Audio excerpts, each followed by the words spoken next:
Olá, meus amigos, minhas amigas, meus irmãos, minhas irmãs, queridos companheiros e companheiras de jornada. Aqui nos encontramos mais uma vez para mais um momento de estudo, mais um momento de reflexões acerca do Evangelho do Cristo, à luz da doutrina espírita. E por isso, mais uma vez, agradecemos a Deus, a este Pai misericordioso, a este Pai infinitamente bondoso, a este Pai infinitamente amoroso, porque nos concede constantemente oportunidades para o nosso aprendizado. Agradecemos a Jesus de Nazaré, nosso Mestre e Senhor, guia e modelo para toda a humanidade, pelos belíssimos ensinamentos que ele nos deixou de forma exemplificada, conforme nós encontramos em seus evangelhos de amor ou nas suas biografias, cientificamente falando.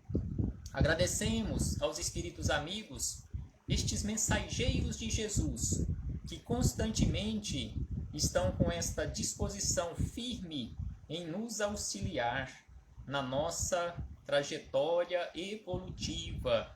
Agradecemos a todos vocês, companheiros de jornada terrena, que constantemente estão aqui conosco nesta página virtual para juntos estudarmos o Evangelho do Senhor. Sejam todos bem-vindos em nome do Cristo. Recebam todos, independentemente onde você se encontre neste momento, em qualquer ponto da Terra, mas aqui neste momento nos encontramos nesta sala virtual. Recebam todos o meu abraço fraternal e de imensa gratidão pela companhia, pelas vibrações positivas para seguirmos adiante, pelas postagens, fazendo os seus comentários, acrescentando reflexões a estas reflexões que estamos fazendo constantemente. Aqui, conforme falamos constantemente também, lembramos constantemente, aqui não tem professores. Não tem professores, estamos aqui todos em aprendizado. Estamos todos em sala de aula, aprendendo juntos o Evangelho do Senhor Jesus, à luz da doutrina espírita. E hoje, aqui nos encontramos mais uma vez, e hoje estudaremos mais um capítulo do livro Conduta Espírita. Hoje o capítulo de número 40. São capítulos deste livro que ficaram, de uma certa forma, com problemas em relação à questão dos estudos, e estamos repetindo os estudos para ficarem aqui gravados para as nossas reflexões para o futuro. Então, hoje, o capítulo de número 40, que tem como título Perante as Revelações do Passado e do Futuro.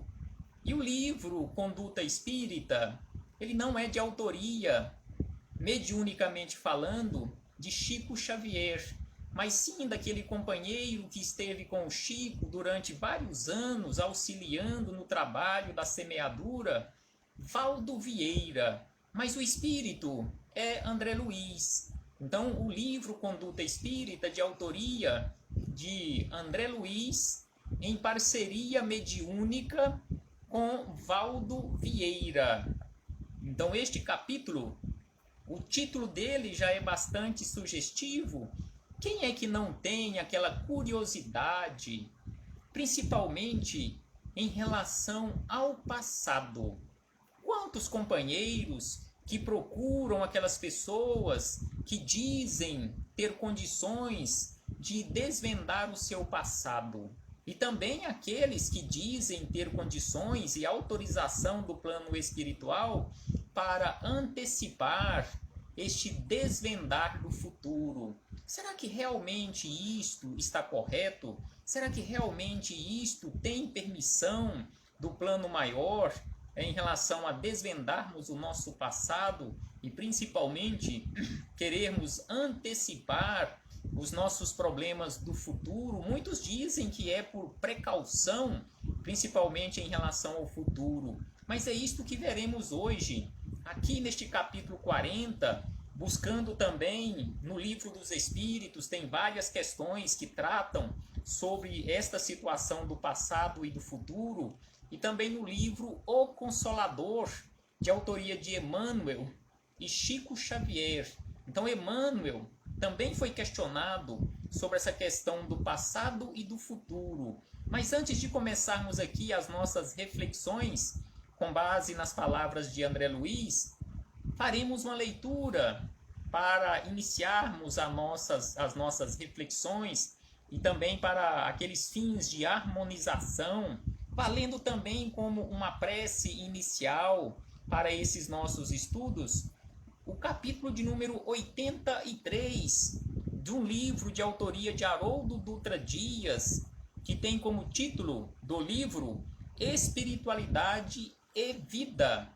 Então, o livro de Haroldo Dutra Dias, Espiritualidade e Vida, um belíssimo livro de reflexões, são mensagens curtas em que Haroldo nos traz belíssimas reflexões. Então, a mensagem de número 83, Haroldo nos traz o seguinte, que a vida humana é uma desafiadora viagem.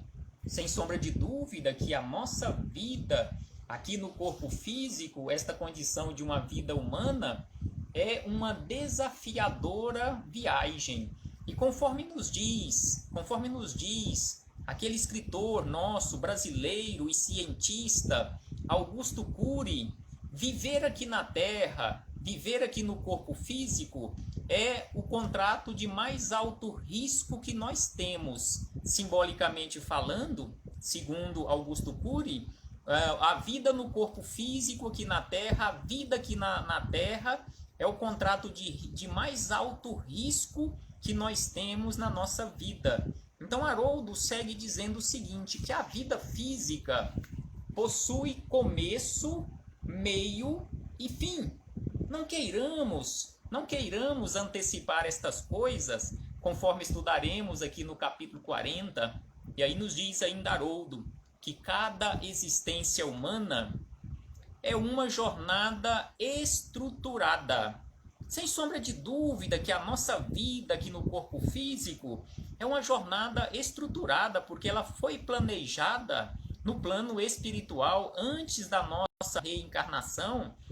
Nós, se tivemos condições de fazer isto juntamente com os companheiros do plano espiritual, se não tivemos, eles fizeram isto por nós, mas a nossa existência aqui no corpo físico tem um chamado mapa reencarnatório, onde são traçados em linhas gerais os principais pontos da nossa reencarnação. Então, tem uma estrutura, tem um projeto, assim como quando nós vamos construir uma casa aqui na Terra, construirmos um imóvel aqui na Terra, fazendo da maneira correta, respeitando as leis de posturas e urbanismo das cidades, nós temos um projeto, fazemos ali um projeto, um desenho, aquele esqueleto básico da nossa construção, assim também é a nossa reencarnação, e muito mais elaborada. Então tem uma estrutura repleta de sentido, e cada acontecimento é um elemento que integra essa teia de significado. Então aqui Haroldo, com base na doutrina espírita que nos mostra isto, então ele nos diz que a nossa encarnação, a nossa vida aqui na Terra, tem toda uma estrutura, toda planejada, com sentido, e cada acontecimento é um elemento que integra essa teia de significado. E aí ele encerra dizendo o seguinte, que há, porém, o dia da chegada e o dia da partida. Como anda sua jornada da vida? Então ele encerra esta reflexão deste capítulo nos fazendo um questionamento, já que há na nossa vida um momento para a chegada e um momento para a partida, e esse intervalo entre o berço e o túmulo, que é tudo que nós temos à nossa disposição para cumprirmos a nossa missão ou cumprirmos aquilo que foi planejado em linhas gerais no plano espiritual. Então, entre o berço e o túmulo, nós temos à nossa disposição este período de, em muitas situações, de várias e várias décadas, para a maioria de nós, de várias e várias décadas, aqui no corpo físico. Agora, como está, como anda a jornada da nossa vida aqui na Terra? Será que estamos aproveitando da melhor maneira possível este período que nos foi concedido como oportunidade para a nossa melhoria, para a nossa transformação? E aí fechamos este parêntese aqui com Haroldo Dutra Dias para chegarmos nas palavras de André Luiz, anotadas por Valdo Vieira neste capítulo 40, perante as revelações do passado e do futuro do livro Conduta Espírita. Este livro Conduta Espírita tem este título que é voltado para o Espiritismo, mas também nós poderíamos mudar este título, é lógico, não querendo desmerecer o título que foi dado por André Luiz, mas também nós poderíamos substituir este título por Conduta Cristã, Conduta Humana. Então, sem sombra de dúvida, que não é uma conduta apenas para o espírita, mas condutas para o ser humano que está fazendo uma romagem aqui na vida física. Então, André Luiz começa nos chamando a atenção da seguinte maneira: observar o maior critério em tudo o que se refira às revelações do pretérito, fugindo ao reerguimento infrutífero de cadáveres que devem prosseguir sepultados na cinza do tempo.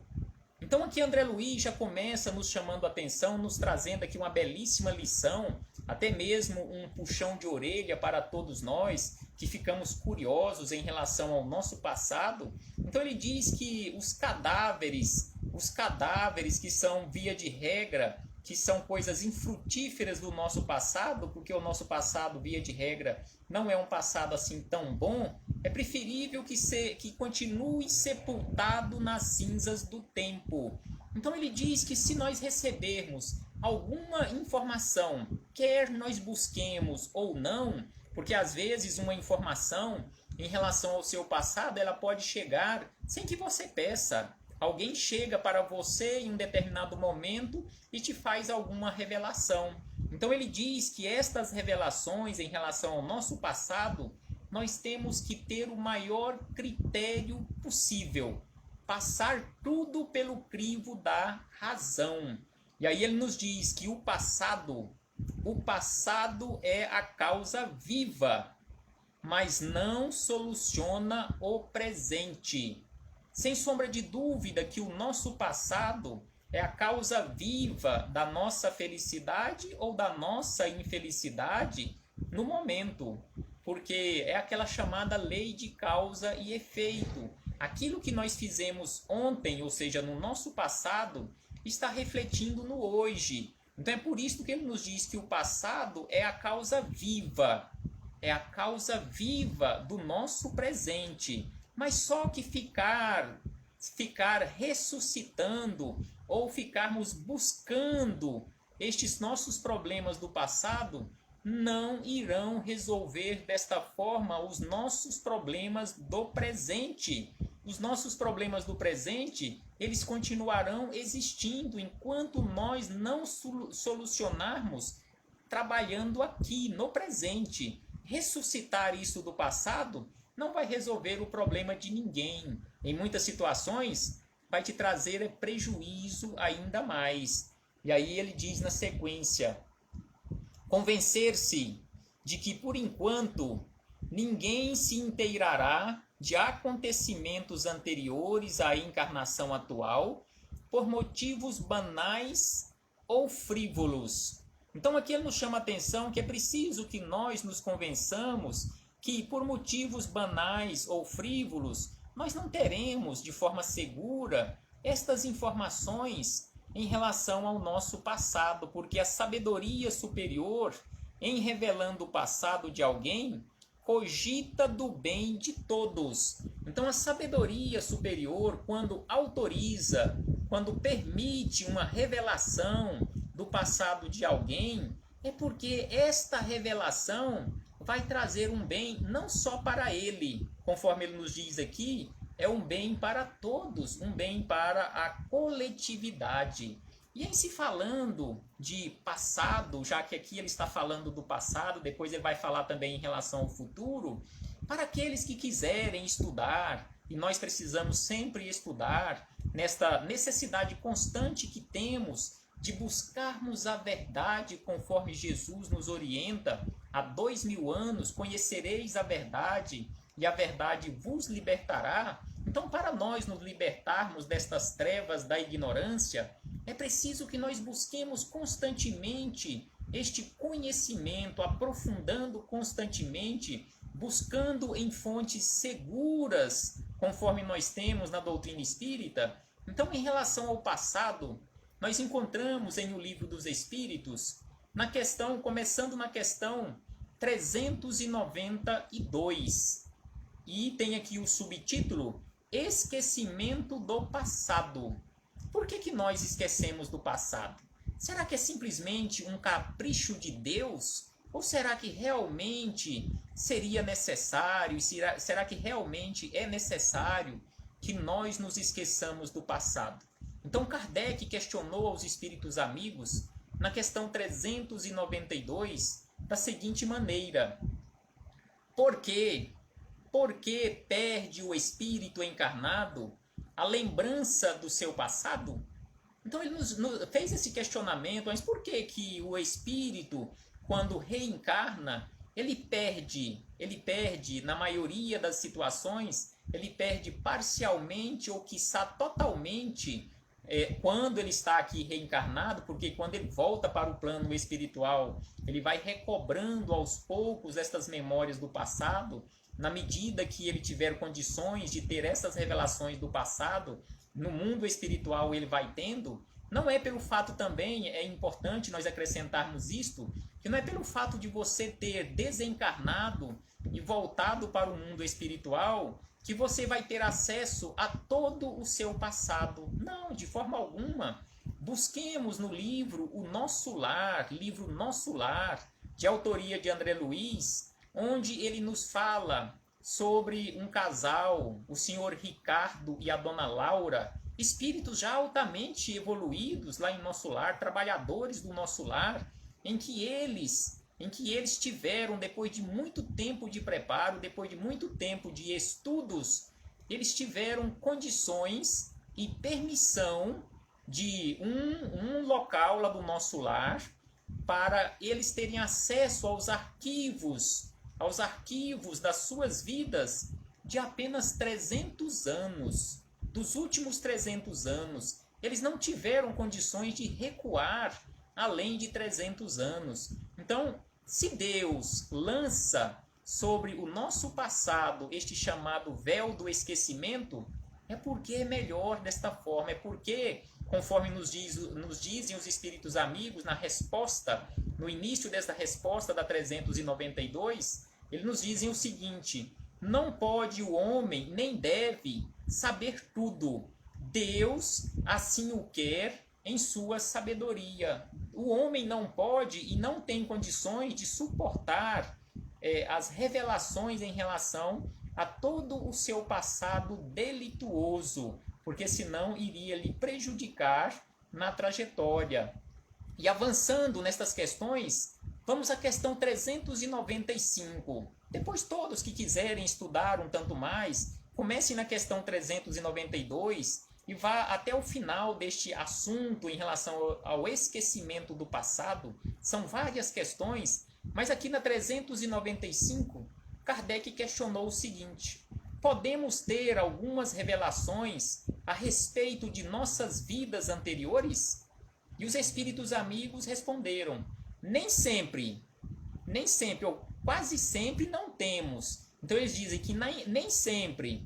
Contudo, muitos sabem o que foram e o que faziam, se lhes permitisse dizê-lo abertamente, extraordinárias revelações fariam sobre o passado. Então eles nos dizem que nem sempre os espíritos reencarnados aqui na Terra têm condições de terem estas revelações porque não têm o preparo suficiente para conhecerem o seu passado, não têm estrutura psicológica para suportarem estas cargas de revelações quanto ao seu passado, que via de regra é um passado de grandes problemas. E aí, avançando aqui nas palavras de André Luiz, ele nos diz o seguinte: afugentar preocupações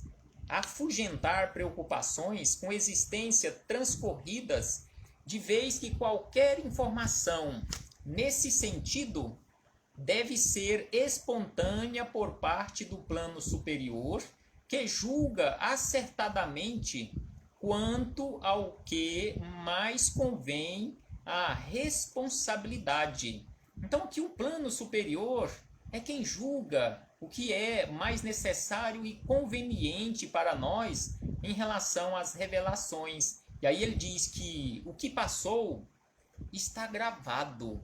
Então, o nosso passado, todo o nosso passado milenar, todo ele está gravado. A memória do espírito, ela não tem espaço limitado. O HD, simbolicamente falando, não é como um HD de um supercomputador ou do maior computador aqui na Terra, que tem espaço limitado. Não.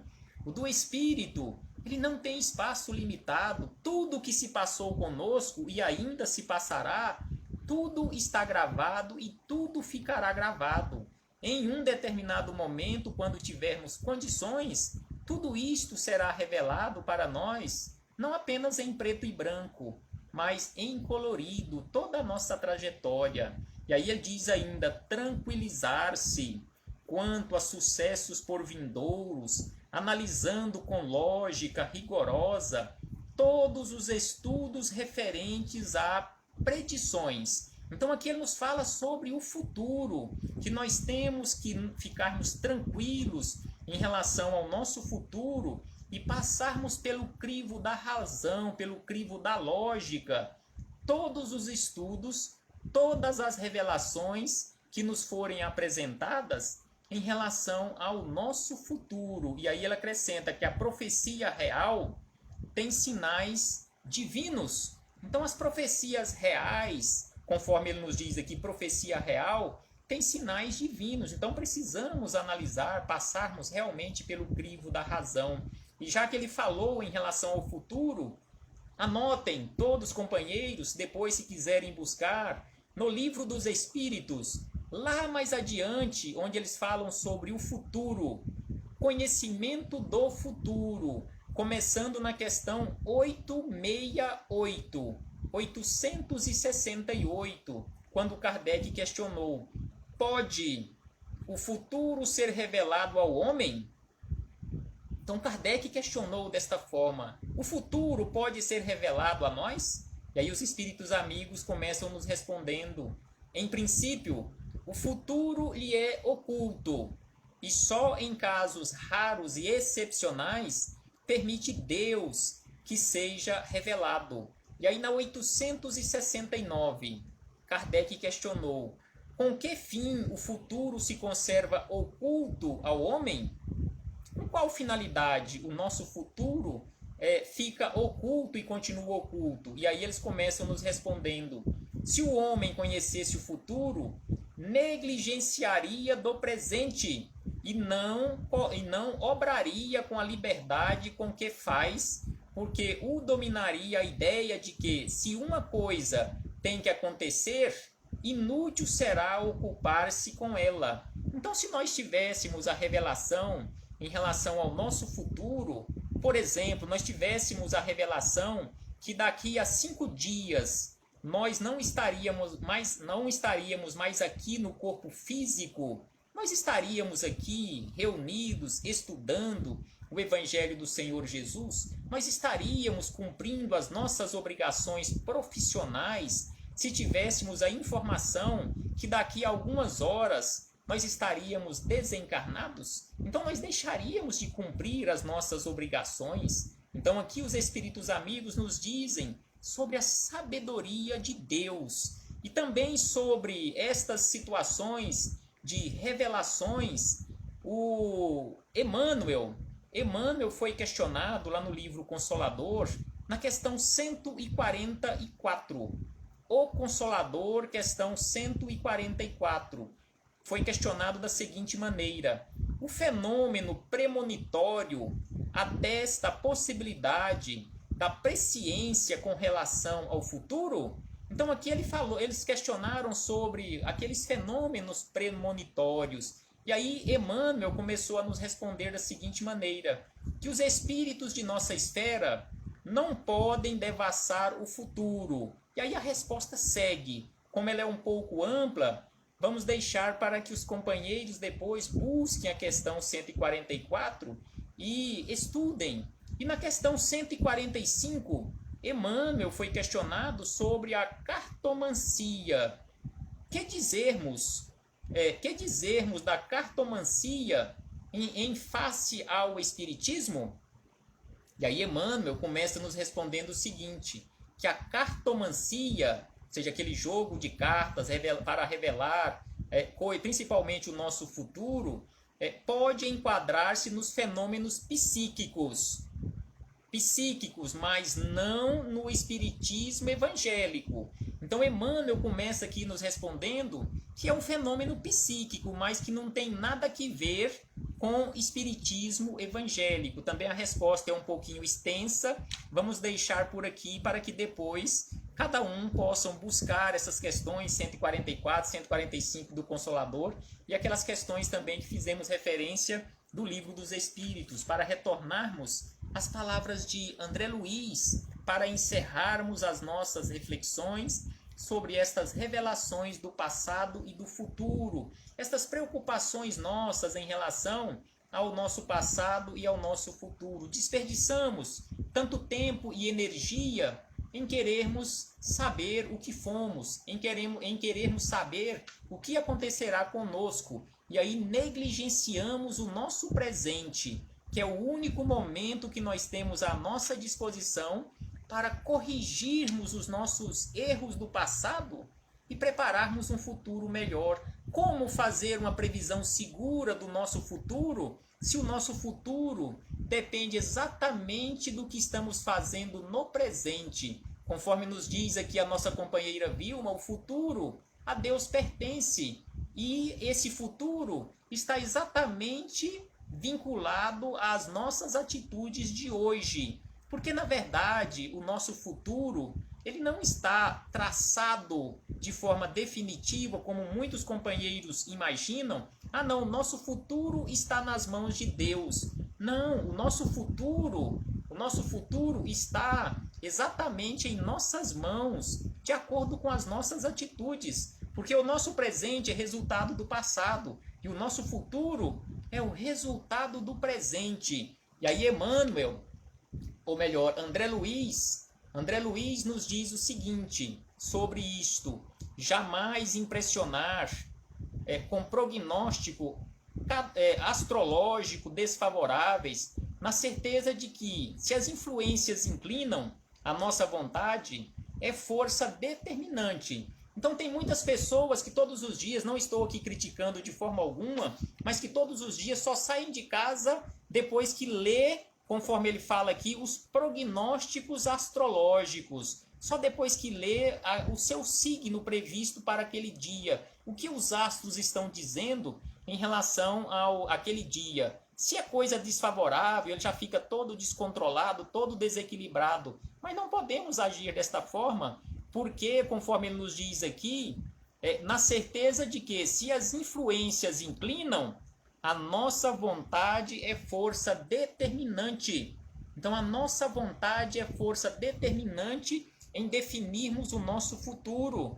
Temos conosco a vida que procuramos. É por isso que falamos que o nosso destino está em nossas mãos, porque temos a vida que procuramos, temos a vida que construímos. E aí, por último, André Luiz nos diz: guardar em mente que muitas almas regressam à vida maior, carregando consigo enormes frustrações pelos equívocos a que se afeiçoaram, por terem aceitado revelações destituídas de créditos. Então aqui ele fala que muitos espíritos voltam para o mundo espiritual numa frustração enorme, porque eles ficaram constantemente acreditando naquelas revelações que ele recebia, e no fim deu tudo errado, pelos equívocos, aqui conforme ele diz, enormes frustrações pelos equívocos a que se afeiçoaram por terem aceitado revelações destituídas de crédito. Passemos tudo pelo crivo da razão. Então, se alguém te faz uma revelação, seja uma revelação boa, seja uma revelação não tão boa, passe pelo crivo da razão. O que você pode fazer? O que você está fazendo para que aquele algo de bom que está previsto, de acordo com aquele recado que você recebeu, realmente possa acontecer ou esteja acontecendo, ou aquilo que você recebeu como notícia ou previsão que não é tão boa para o futuro, o que você está fazendo para que aquilo se concretize, ou o que você está fazendo para que aquilo não se concretize e seja completamente diferente. Porque está em suas mãos, conforme ele fala aqui, que somos herdeiros de nossos próprios atos. Somos herdeiros dos nossos próprios atos. Então, conforme já havíamos dito, o resultado do amanhã é o que nós estamos fazendo hoje. Assim como hoje é aquela herança do ontem. E André Luiz cita no rodapé desta mensagem que todas as coisas me são lícitas. Palavras de Paulo na primeira carta aos Coríntios, capítulo 6, versículo 12. Todas as coisas me são lícitas, mas nem todas as coisas me convêm. Então, todas as coisas me são lícitas. Eu posso buscar tudo. Eu posso investigar o meu passado, eu posso investigar o meu futuro, eu posso escarafunchar o meu presente, porque tudo me é lícito. Mas nem tudo me convém. Será que ter uma revelação do meu passado ou uma revelação quanto ao meu futuro, será que realmente me convém? Será que, conforme diz no linguajar popular, será que aquela revelação não fará com que eu entre em parafuso, ou seja, me desequilibre ainda mais? E Jesus também nos falou sobre isto, sobre estas preocupações, lá em Mateus, no Sermão do Monte, onde ele disse o seguinte: não andeis preocupados com vossa própria vida, quanto ao que haveis de comer ou de beber. Então Jesus nos falou sobre esta necessidade de termos o equilíbrio e mantermos o equilíbrio. E aí ele diz ainda, Jesus nos orientou, conforme anotou Lucas, aquelas palavras de Jesus a Marta, irmã daquele companheiro que havia desencarnado, que Jesus foi ressuscitá-lo, entre aspas, Lázaro.